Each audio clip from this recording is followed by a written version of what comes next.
how much time do I have? A minute. Okay. So first, let's talk water. It's a fluid, of course, and you want to measure it as volumetrically as possible. So now there are sensors that can be deployed on robotic fish. So rather than getting point solutions every so far apart, you can continuously monitor the water and look for the molecules that don't die and so forth. In terms of bridges, we have sensors that we can embed in the bridges and in roads that do not require power.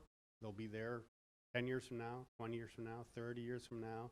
And they tell you a lot about stress and strain going on. And from that, you can infer the health state of infrastructure.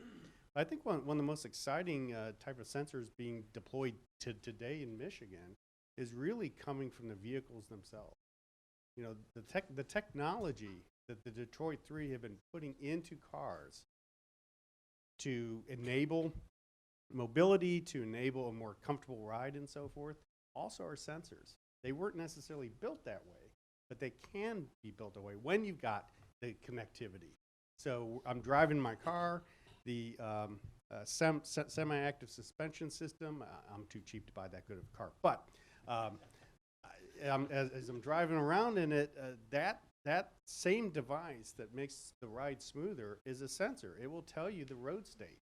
And now if we offload that data from the vehicle via a comlink to MDOT, now we can start putting a map together of what the current state of our roads are and just be a lot more proactive. And perhaps even in finance, you can start working new models of how to keep our infrastructure going, because you've essentially have people deploying the sensors. Each one of us carries a sensor with us.